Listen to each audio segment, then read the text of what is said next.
Hey, and welcome to the Mum Boss Method podcast. I hope that you are well. I probably should tell you that I'm recording this in half term. My son is in the room next to me and he is very loudly talking to all of his friends on his PlayStation. So if you can hear preteen boy yelling in the background, that's what it is. Don't worry. No preteen boy was harmed in the recording of this podcast, but they might be afterwards. I have already asked him to keep it down. We shall see, shall we?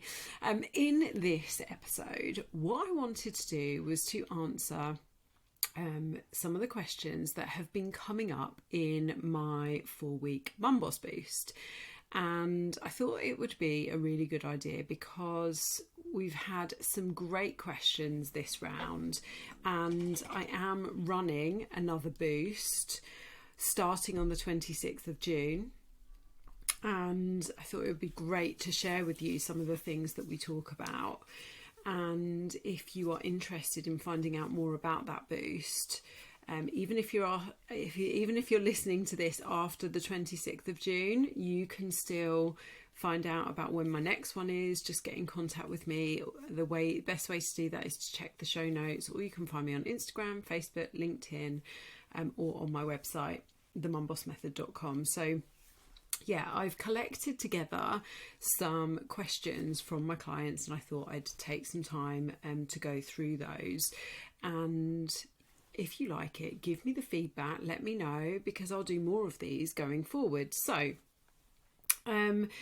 let's start with one of the questions that was about going out, eating out and things like that, and how to track your food, track your calories, whether you're using an app or whatever, when you're eating out. And this is a great question. So there's a couple of ways that you can do it. Now, this particular client was talking about going out for afternoon tea at the Chelsea Flower Show. Now, firstly, that's not something that you do every week. It's not something that you do probably even a couple of times a year, because the Chelsea Flower Show is just once a year. But something like an afternoon tea is notoriously difficult to track. So my advice to my client on that situation is, this is like a once in a lifetime situation. You know, if you really are an afternoon tea fan, I personally am, I love afternoon tea,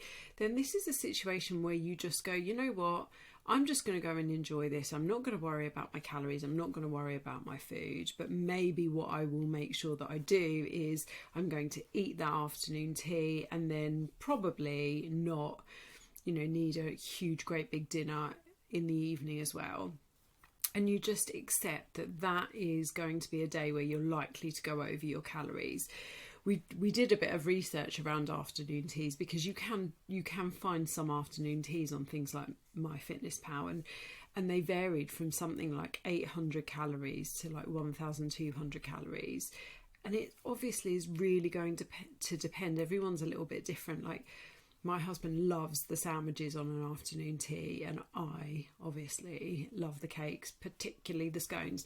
So yeah, that was kind of my advice to her is, just go and enjoy it. It's not something that you do all the time. But if you're generally just going out for dinner, there's a couple of tips here. So lots and lots of restaurants are on things like MyFitnessPal and NutriCheck. So, if I take Pizza Express, most of the Pizza Express menu is on NutriCheck.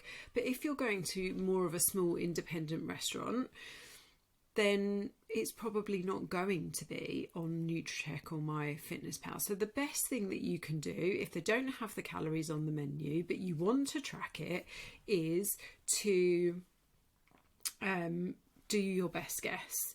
Just go with your best guess. So let's pretend that you have Hunter's chicken. Why did I say that? I don't know. I don't eat meat, but I remember pub food, Hunter's chicken always used to be something I really liked. So you would go and find a Hunter's chicken, and you'd probably find 6 or 7 entries, and I'd pick like the middle one, the middle calorie version of that. Or you can overestimate and pick the highest calorie version of that, because we know that tracking is something that is, it's not 100% accurate anyway. I could be sitting here, I'm not, but I could be sitting here with an apple in each hand, right? And if you look on MyFitnessPal, an apple's about 95 calories. Well, are both of these apples going to be 95 calories? Or is one going to be 90 calories and one's going to be 105? Like, it's always a bit of guesswork.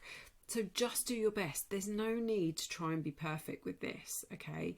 So do your best. And I would say that there's a real big difference between kind of going out for that afternoon tea, and that's a bit of a one-off, to if you regularly go out for dinner maybe once a week as a family. We always used to do this. We'd go out for dinner every Friday night to save me cooking on a Friday. If you regularly have a dinner out, then I would say, you need to probably make some attempt of tracking it.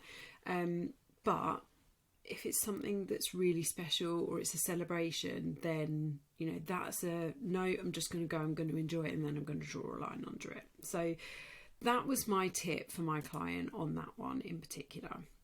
The next question that we talked about was about protein and how to up your protein in the best way possible. And the particular question I got was without spending loads and loads of money on, high protein snacks.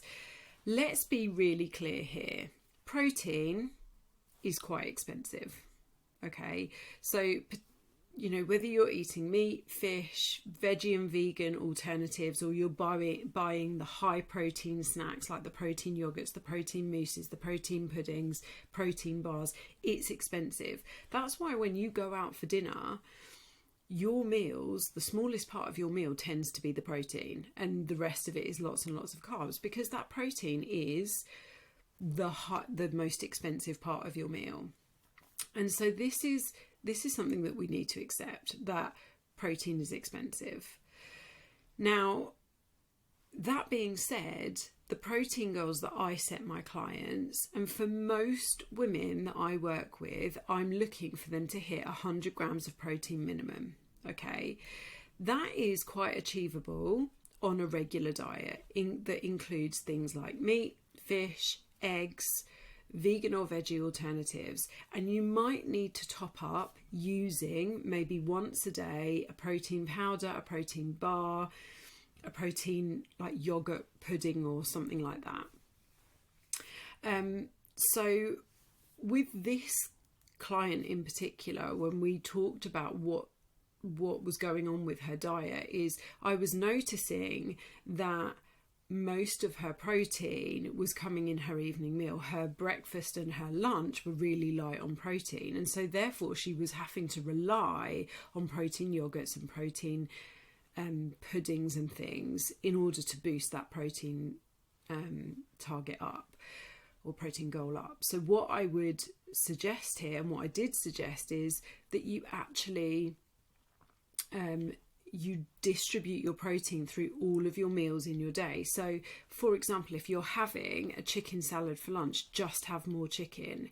If your breakfast is Weetabix and milk, how can you make that a protein breakfast? So what can you swap that to? Could it be eggs? Could it be some Greek yogurt?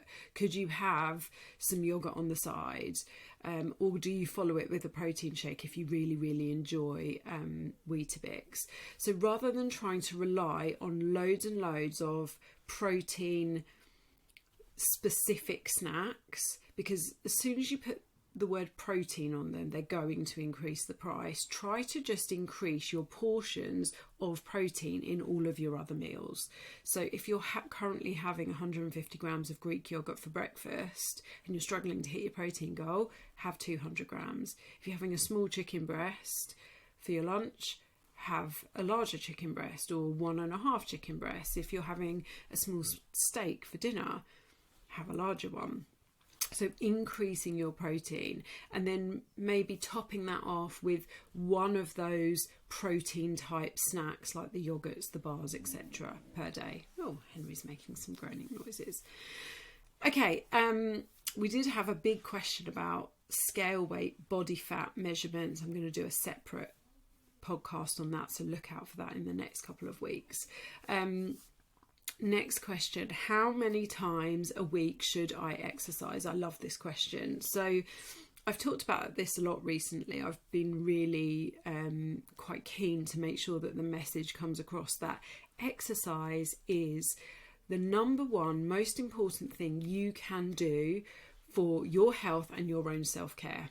Okay, irrespective of fat loss, you should be exercising. So when people come and work with me, when women come and work with me, my aim is to get them exercising a minimum of 3 times a week, and then adding their steps, so trying to get them as close to 10,000 steps a day on top of that. Okay, now for many women that come and work with me, they are quite new to exercise. So let me be really clear. 3 times a week of exercise does not have to be 3 1-hour sessions in a gym. We start small. So we will start with 3 15 to 20 minute workouts. If you have a gym membership, great. You can go to the gym if you want to and do that. If you don't, fine. We'll do it at home. Doesn't matter.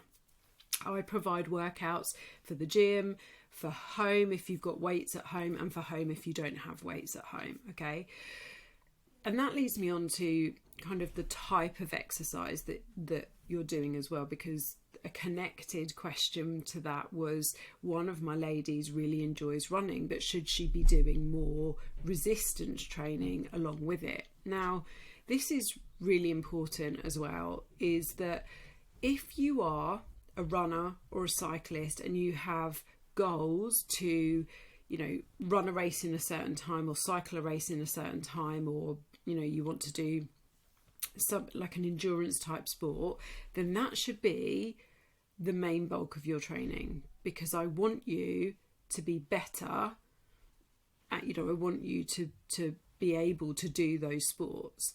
But if fat loss is your goal, then I would really like for those 3 sessions to be resistance training sessions, either using weights or your body weights. And then if you want to add on cycling or running or swimming on top of that, brilliant. Now, I have done a podcast on this before, what is the best weight loss exercise for weight loss. And the first rule is, what do you enjoy? And many clients start with me just doing what they enjoy. And I've had a conversation with a client this morning. She loves group exercise classes. And then with my encouragement, she's just done her first PT session in a gym and she absolutely loved lifting weights.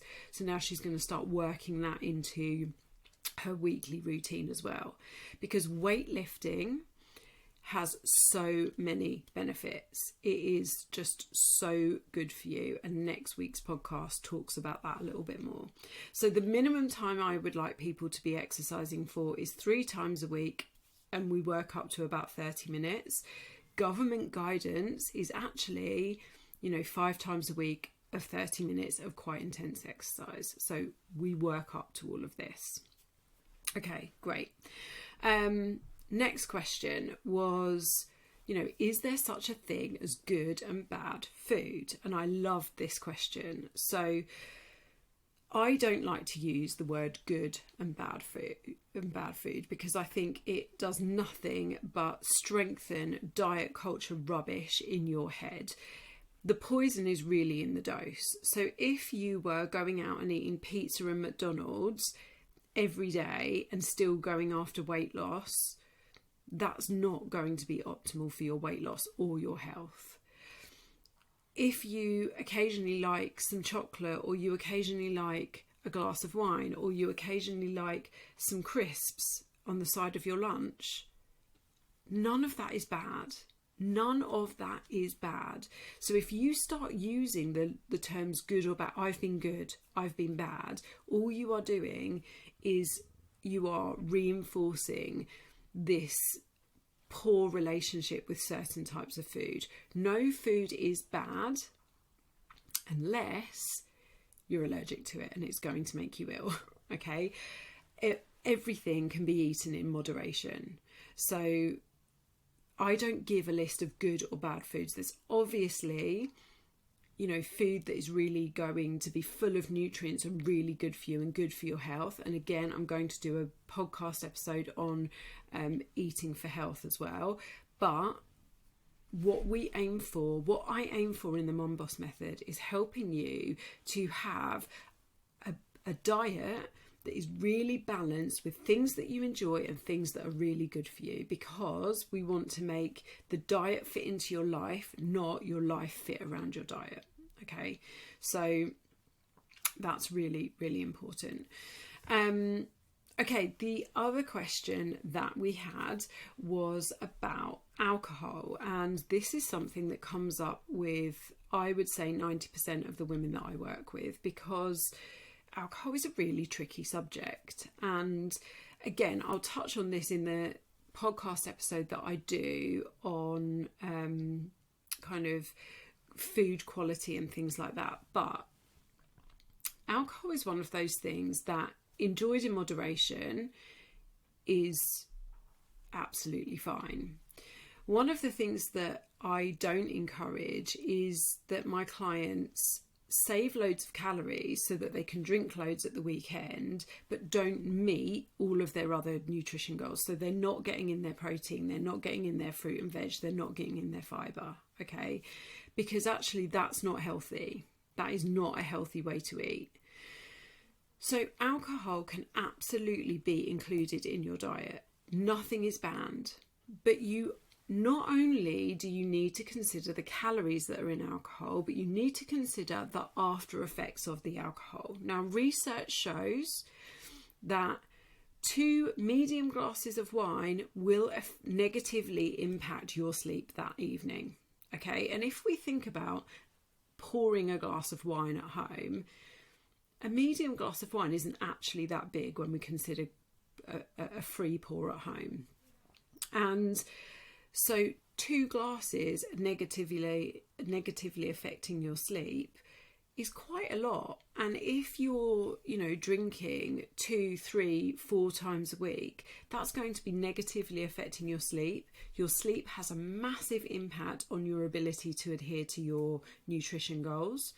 It has, the next day, if you are tired, you will find it really hard not to reach for high calorie, high carb, high fat foods.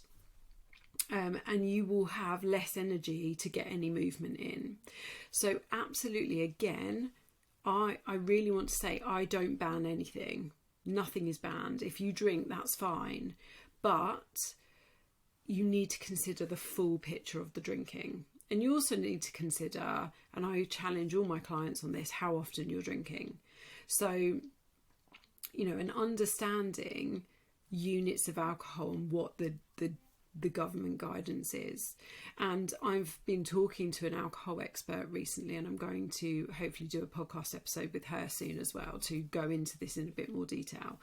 But if you're drinking 3, 4, 5 times a night, even if that's only 1 or 2 drinks 3, 4, 5 times a night, then you might want to look at how that could be negatively impacting your health. And also, if your connection to that alcohol is, it helps me to relax, it helps me to wind down, I'd also really challenge you on your self-care and what your self-care routine looks like, because there are other ways of relaxing and winding down outside of drinking a glass of wine or a gin and tonic or something. Again, no judgment here. I drink, I enjoy a drink, no judgment. But women come to me because they want to lose weight and they want to feel better and feel more energized and healthy. And this is one of those things that is going to take away from that. Okay.